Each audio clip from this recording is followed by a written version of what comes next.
അപ്പൊ എല്ലാവർക്കും നമസ്കാരം. ഇത്തവണത്തെ ഓണം നമുക്ക് മധുരത്തോടെ ആരംഭിക്കാം. അപ്പൊ പാലട ഉണ്ടാക്കാൻ പോവാണ്. അട വെള്ളം തിളക്കുന്നുണ്ട്, നമുക്ക് അട അതിലേക്ക് ചേർക്കാം കേട്ടോ. 200 ഗ്രാം അടയാണ് എടുത്തിട്ടുള്ളത്. അത് ഒന്ന് തിളച്ചിട്ടുണ്ട്. ഇനി നമുക്ക് ഇതൊന്ന് വാങ്ങി വെക്കാം. അത് ആ തിളച്ച വെള്ളത്തിലിരുന്ന് നല്ലപോലെ ഒന്ന് വേവട്ടെ. ഈ സമയം കൊണ്ട് നമുക്ക് പായസത്തിനുള്ള ഉരുളി അടുപ്പത്ത് വെക്കാം. 3 ലിറ്റർ പാലാണ് നമ്മൾ എടുത്തിട്ടുള്ളത്. അതിലേക്ക് നമുക്ക് ആദ്യം ഒരു 1.5 ലിറ്റർ വെള്ളം. 3 ലിറ്റർ പാലിന് 1.5 ലിറ്റർ വെള്ളം നമ്മൾ കണ്ടിപ്പാ ഒഴിക്കണം. അല്ല, ഞാൻ തമിഴിലല്ലേ പറഞ്ഞത്. ഞാൻ തമിഴിൽ പേശി, അമ്മ മലയാളത്തിൽ പേശി. 1 സ്പൂൺ നെയ്യ് നമുക്ക് ഇതിൽ ചേർത്ത് കൊടുക്കാം. നല്ലപോലെ ഒന്ന് തിളക്കട്ടെ. ഒരല്പം പഞ്ചസാര. അതെന്തിനാ വെച്ചാലേ പാല് അടി പിടിക്കാതിരിക്കാനാണ്. ഇതിലിങ്ങനെ ഒട്ടി പിടിക്കാതിരിക്കാൻ വേണ്ടിയിട്ടാണ് പഞ്ചസാരയും നെയ്യും ചേർക്കണത്. ഇന്നലത്തെ വീഡിയോ കണ്ട? ഇന്നലത്തെ സൂപ്പർ വീഡിയോ. എല്ലാ ദിവസവും 2 മണിക്ക് ഉണ്ടാവട്ടോ. കാത്തിരുന്ന് കാണണം. ആക്ച്വലി ഇത് മുകളില് ടെറസില് വിശാലമായിട്ട് എല്ലാരും കൂടെ ഒന്ന് ചെയ്യാനിരുന്നതാണ്. അവിടെ ചെന്നപ്പോഴത്തേക്കും എന്ത് സംഭവിച്ചു? മഴ പെയ്തു. ഓപ്പൺ ടെറസല്ലേ, ഒന്നും ചെയ്യാൻ പറ്റില്ല. തിരിച്ചോളൂ. അത് കാരണം മൊത്തത്തിൽ ഡിലേ ആയി. അപ്പൊ തിളച്ചു. ഇനി നമുക്ക് ഇതിലേക്ക് പാല് ചേർക്കാം. ആ തിളച്ചു മറിയുന്ന വെള്ളത്തിലേക്ക് പാലിങ്ങനെ ഓരോന്നായിട്ട് ഒഴിച്ചുകൊണ്ടിരിക്കുക. ഈ തടിമാടന്മാർ ഇരിക്കുന്ന സമയം കൊണ്ട് അങ്ങോട്ട് ഒഴിച്ചുകൂടെ? അവിടെ നിന്ന് നമ്മളിപ്പോ എത്ര ലിറ്റർ പാല് ഉപയോഗിക്കുന്നുണ്ട്? ഇപ്പൊ 3 ലിറ്റർ. 3 ലിറ്റർ. ഇതിൽ 6 പാക്കറ്റ്.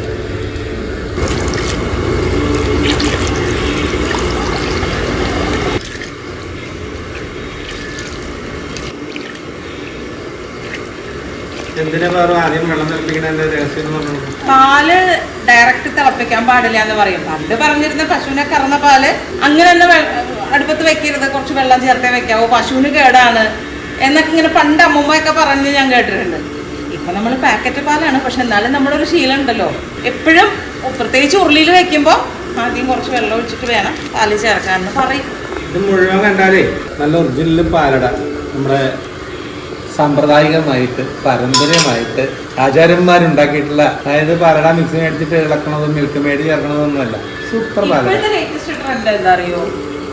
പഞ്ചസാര കാരമൽ ചെയ്തിട്ട് പാലൊഴിക്കും. അതാണ് ഇപ്പോഴത്തെ ഒരു ആ കളറ് കറക്റ്റ് കിട്ടാൻ വേണ്ടിട്ടേ. പഞ്ചസാര അടി പിടിക്കണം, അപ്പൊ പാലട സൂപ്പറാവും. അല്ല, എല്ലാവരും എളുപ്പത്തിന് ഇപ്പൊ അങ്ങനെയാണ് ചെയ്യണേ. പക്ഷെ അതിന് വേറൊരു സ്വാദാണ്. പാല് വെന്ത് വരണ ഒരു പാലടയുടെ സ്വാദും കാരമൽ ചെയ്തിട്ട് ഉണ്ടാക്കുന്ന പാലടയുടെ സ്വാദും രണ്ടാണ്. ഇതാവുമ്പോ കൈവിടാതെ ഇളക്കേണ്ടി വരും. ഇളക്കി അതിനാണല്ലോ 2 പേരും അവിടെ ഇരുത്തിയേക്കണത്. തീർച്ചയായും. അതാ ചെറിയ അക്കരമാവും ഇളക്കും. ചായ കുടിക്കാനോ? സുമേഷ് ചായ ഉണ്ടാക്കി തന്നു. കണ്ടോ? പായസം കുടിക്കും. പായസം 1.5 മണിക്കൂർ എടുക്കില്ല ഇതായി വരെ. നല്ല വാട്ട ചായ. ഈ കപ്പ് കണ്ടോ? വിരാട് വിസ്മയം. അയ്യോ, ഇത്തവണത്തെ പേര് ഞാൻ വായിച്ചു മറന്നു. തേജോമയം. ആരായിരുന്നു പേര്? എനിക്കറിയില്ല, അത് സ്റ്റേജിൽ കാണാം. നമ്മുടെ റെസിഡൻസിന്റെ കഴിഞ്ഞ വാർഷികത്തിന് എല്ലാവർക്കും കൊടുത്ത ഗിഫ്റ്റാണ് വിരാട് വിസ്മയം.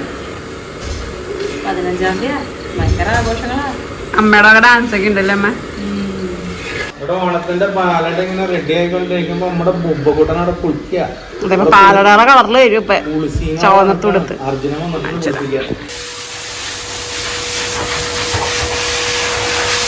കൊച്ചിനെ കുളിപ്പിച്ച് കഴിഞ്ഞാ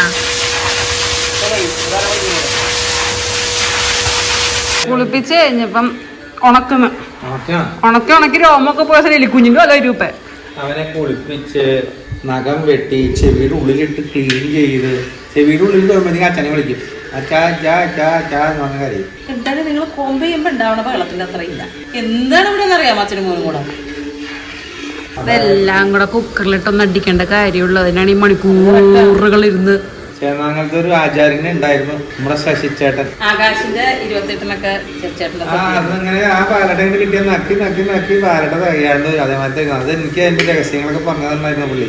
അത് കണ്ടാണ് ഞാൻ പഠിച്ചത്. പിന്നെ പാലട ഞാനാണ് ഉണ്ടാക്കിയത്. ഇനി നമുക്ക് അട ചേർക്കാം. 200 ഗ്രാം അട.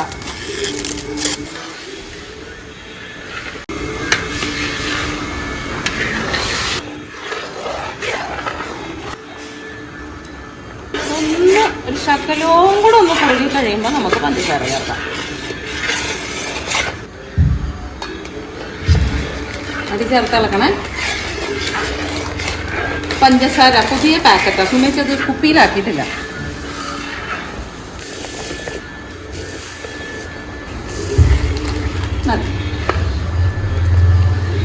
ശരിക്കും സദ്യക്കൊക്കെ ഉണ്ടാക്കുകയാണെങ്കിൽ ഇപ്പം നമ്മൾ 200 ഗ്രാം അടയും ഈ 3 ലിറ്റർ പാലും ഒക്കെ എടുക്കുമ്പോൾ 900 ഗ്രാം വരെ പഞ്ചസാര ചേർക്കും.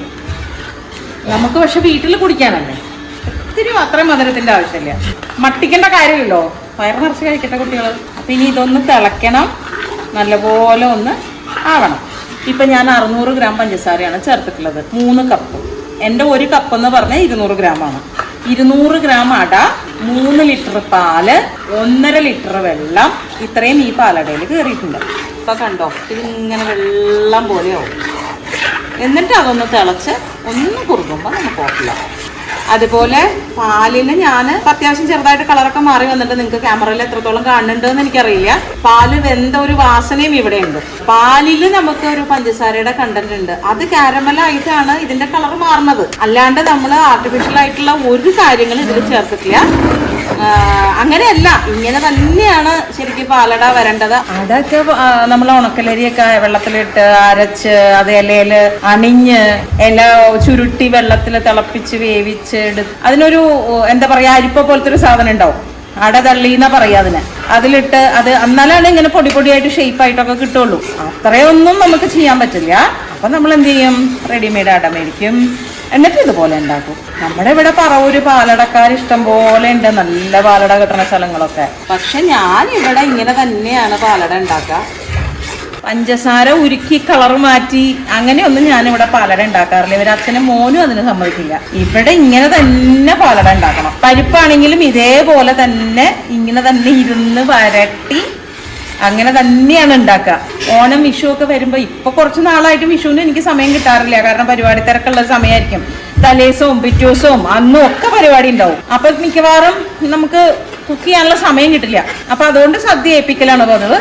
ഓണം വലിയ തിരക്ക് അങ്ങനെ ഉണ്ടാവാറില്ല, ഇവിടെ ഉണ്ടാവാറുണ്ട്. അപ്പൊ ഞാൻ ഓണത്തിന് എന്തായാലും സദ്യ ഉണ്ടാക്കുകയാണ് ചെയ്യുക. ചിലപ്പോൾ കസിൻസ് എല്ലാവരും ഓണത്തിന് ഇവിടെ ഉണ്ടാവാറുണ്ട്. അങ്ങനെയാണെങ്കിൽ അങ്ങനെ എല്ലാവരും കൂടെ കൂടിയിരുന്ന് കഷ്ണമൊക്കെ നുറുക്കി എല്ലാവരും കൂടെ ഉണ്ടാക്കി, അതൊരു സന്തോഷം. അതല്ലെങ്കിൽ ഞാനും അച്ഛനും മക്കളും സുമേച്ചിയും കൂടെ ബുബ്ബക്കുട്ടനും കൂടെ ഉള്ള ഓണമാവും.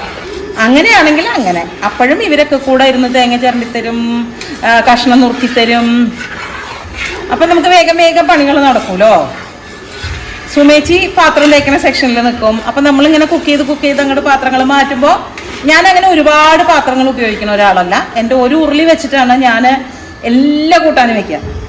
അതായത് സാമ്പാർ മാത്രം കൽച്ചിട്ടിൽ വെക്കും, കാളനൊക്കെ തലേ ദിവസം വെക്കിട്ടോ. അപ്പോൾ പച്ചടി ആണെങ്കിലും തോരനാണെങ്കിലും എന്താ പറയുക കൂട്ടുകറി ആണെങ്കിലും ഒക്കെ എൻ്റെ ആ കുഞ്ഞു ഓട്ടുരുളിയിലാണ് ഞാൻ ഉണ്ടാക്കുക. അപ്പോൾ അതിങ്ങനെ ഉണ്ടാക്കി മാറ്റി അപ്പം തന്നെ ആ പാത്രങ്ങൾ കഴുകി അതിൽ തന്നെ വീണ്ടും വെച്ച് 50,000 പാത്രം ഒന്നും ഇങ്ങനെ എടുത്തിട്ടുണ്ടല്ലോ. പിന്നെ പായസം വെക്കാനായിട്ട് ഈ ഉരുളി എടുക്കുക. ഇത് ചിറ്റിയത്തിൻ്റെ ഇപ്പം എന്നെ ഇവരൊക്കെ കളിയാക്കും, കുടുംബ സ്വത്താ. ഇതെൻ്റെ അമ്മൂമ്മയുടെ ഉരുളിയാ, ചിറ്റിയത്ത് രാജമ്മയുടെ ഉരുളിയാ. ഓ നമുക്ക് ഉരുളിയൊന്നുമില്ലേ, ഉരുളിയൊന്നും ഉണ്ടായില്ല. അതെ, നമുക്ക് 2-3 ആട്ടുകല്ലും കൽച്ചട്ടി, 2-3 ആട്ടുകല്ലല്ല, ഒരാട്ടുകല്ലും, അരകല്ല് ആട്ടുകല്ല് കൽച്ചട്ടി. അല്ല, ഇത് അമ്മൂമ്മയുടെ ഉരുളിയാ. ഭയങ്കര നൊസ്റ്റു ഫീലുള്ള സാധനങ്ങളാണ് ഇതൊക്കെ. എടുക്കുമ്പോൾ അമ്മൂമ്മ, മുത്തശ്ശൻ, അമ്മ, അതൊക്കെ ഇങ്ങനെ നമ്മളറിയാണ്ട് നമ്മുടെ ഈ പാത്രങ്ങൾ കാണുമ്പോൾ, അല്ലെങ്കിൽ ഈ ഇതിനി ഓടിന്റെ തന്നെ ചട്ട കണ്ടിട്ടോ, അത് ഞാൻ എടുക്കാണ്ട് അത്തിരി വെയിറ്റ് കൂടുതലാണ് അതിന്. മുത്തശ്ശനൊക്കെ ഉള്ളപ്പോൾ അതിൽ തന്നെയാണ് മുത്തശ്ശനാണ് പായസം ഉണ്ടാക്കണല്ലോ വീട്ടില്. ആ ചട്ടുകം വെച്ചിട്ട് തന്നെയാണ് പായസം ഉണ്ടാക്കുക. എല്ലാത്തിനും അത് തന്നെയാ. എണ്ണമാങ്ങയൊക്കെ മുത്തശ്ശൻ ഉണ്ടാക്കും, നല്ല ടേസ്റ്റാ. അമ്മാവന്റെ വൈഫ് പ്രഗ്നന്റ് ആയിട്ട് അപ്പോഴാണ് മുത്തശ്ശൻ അവസാനമായിട്ട് മാങ്ങ ഉണ്ടാക്കി. അപ്പോഴത്തേക്കും വയ്യാമ്പൊക്കെ ആയി തുടങ്ങിയിട്ടുണ്ടായിരുന്നു. കാരണം കല്ലുപ്പ് അല്ല പറഞ്ഞു വരുമ്പോ അങ്ങനെ പറയണല്ലോ, ഓർമ്മകൾ ഉണ്ടോ. എന്നെ കൊണ്ടൊന്നും പറയിപ്പിക്കില്ല ഗൈസ്.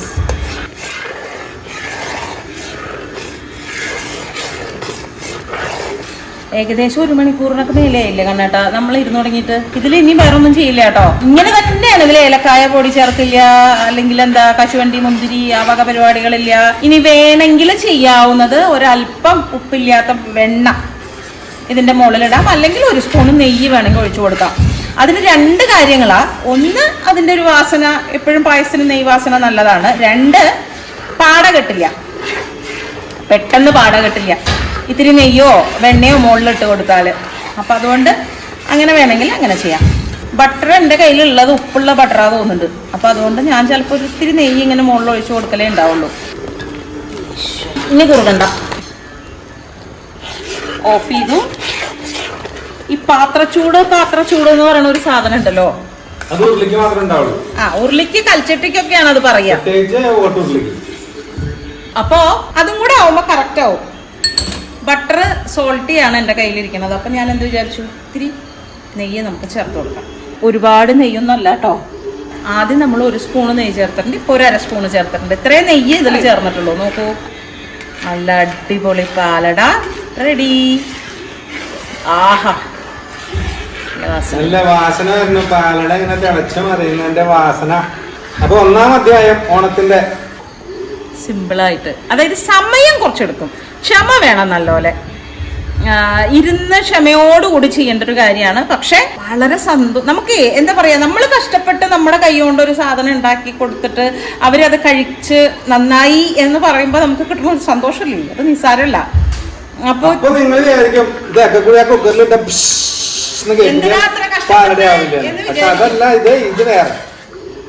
അല്ല, അങ്ങനെ വിചാരിക്കുന്നവരുണ്ട്. എന്തിനപ്പോ അത്ര കഷ്ടപ്പെടണം, അതിന്റെ ആവശ്യമുണ്ടോ, എല്ലാം എളുപ്പത്തിൽ കിട്ടില്ലേ കുക്കറിലിട്ട്. ആക്ച്വലി കുക്കറിലിട്ട് അടിച്ചാൽ മതി. പക്ഷേ ഇല്ലേ, അതിൻ്റെ ഒക്കെ സ്വാദ് വ്യത്യാസം. നമ്മൾ ഈ ചേർക്കുന്ന കാര്യങ്ങൾ, അതായത് ആദ്യം നമ്മൾ വെള്ളം ഒഴിക്കണം, അതിൽ നെയ്യ് ചേർക്കണം, പഞ്ചസാര ഇടണം, അത് തിളച്ച് വരുമ്പോൾ പാല് ചേർക്കണം. ഈ പാല് കളറ് മാറി ഓൾമോസ്റ്റ് ഒന്ന് വറ്റി കുറുകി വരുമ്പോഴാണ് ഈ വേവിച്ച അട ചേർക്കേണ്ടത്. അതൊന്ന് കുറുകി വരുമ്പോഴാണ് പഞ്ചസാര ചേർക്കേണ്ടത്. ഇതൊക്കെ കറക്റ്റ് സമയത്തല്ല ചേർക്കണമെങ്കിൽ ഈ സ്വാദം ഒന്നും ആയിരിക്കില്ല, വേറെ സ്വാദായിരിക്കും. ആ ചേർക്കണതിന്റെ അളവ്, ചൂടിന്റെ അഡ്ജസ്റ്റ്മെന്റ്, ഇതെല്ലാം ഇതിന്റെ ഭാഗമാണ്. ക്ഷമയോടുകൂടി ചെയ്താൽ അടിപൊളിയായിരിക്കും. അപ്പൊ എല്ലാവർക്കും ഹൃദയം നിറഞ്ഞ ഓണാശംസകൾ. അപ്പൊ നാളെ മറ്റൊരു ഓണവിഭവമായിട്ട് നമുക്ക് വീണ്ടും കാണാം. നമസ്തേ. കൃത്യം 2 മണി 2 o'clock.